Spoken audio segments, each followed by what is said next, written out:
Sharma from CSE department at RPIIT Technical and Medical Campus Karnal. Today in this session, I want to discuss with you the allocation methods for the disk.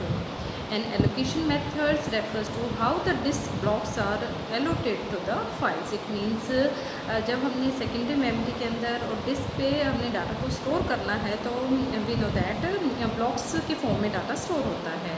तो कोई भी file है उसको different methods होते हैं कि हम उनको डिस्क के ऊपर स्टोर कर सकते हैं। First one is the contiguous allocation, second one is the linked allocation and third one is the indexed allocation method. The first one is the contiguous allocation method. It means each file occupies a set of contiguous blocks on the disk. It means जो हमारे contiguous जो blocks होते हैं disc के ऊपर और वो free होते हैं तभी हम उस फाइल को स्टोर कर सकते हैं। One job is assessing the disk, जब एक जॉब है वो डिस्क को असेस कर रही है, the assessing block after be required no head movement. It means suppose करो कि हमारा हेड है वो बी पे है और उसे नेक्स्ट ब्लॉक को असेस करना है तो b+1 with the next block. It means उसमें हेड को मूव करने की कोई रिक्वायरमेंट नहीं रहती है। When the head movement is required it is only one track. जब एक ट्रैक से दूसरे ट्रैक पर अगर हमारा डाटा पे सर्च करना है तब हमें हेड मूवमेंट की रिक्वायरमेंट होती है। बट अगर एक ही ट्रैक पे हो और आपने एक ब्लॉक से दूसरे ब्लॉक पे जाना है नेक्स्ट ब्लॉक पे तो it means there is no need for the head movement. The directory entry indicates only the starting location and the length. It means the number of blocks required to store that file are required.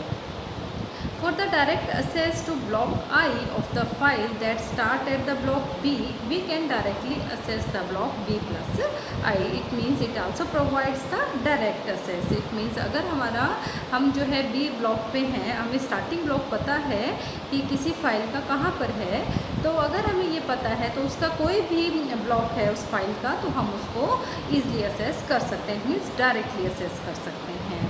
Contiguous allocation supports both the sequential and direct access methods. It means हम कोई भी file है अगर contiguous allocation के अंदर अगर हमने उसको डिस्क के ऊपर स्टोर किया है तो हम sequentially या फिर directly दोनों तरीके से क्या हम उसको assess कर सकते हैं। It means this is the example. It means suppose we have the directory और directory में हमारी क्या है 5 फाइल्स हैं। First one is the count, then tr, then mail, list और f। These are the 5 files. और जो हमारी काउंट फाइल है वो 0 से स्टार्ट हो रही है और उसकी लेंथ 2 है। It means 2 blocks are required to store that file on to the disk or we can say the secondary memory. Count है वो 0 से स्टार्ट हो रहा है और 1 तक कंप्लीट हो रहा है।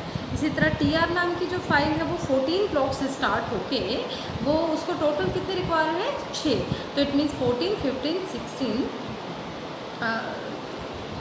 It means 3 blocks are required. It means 14 से स्टार्ट हो रहा है और 14, 15 और 16 3 blocks are required to store that file.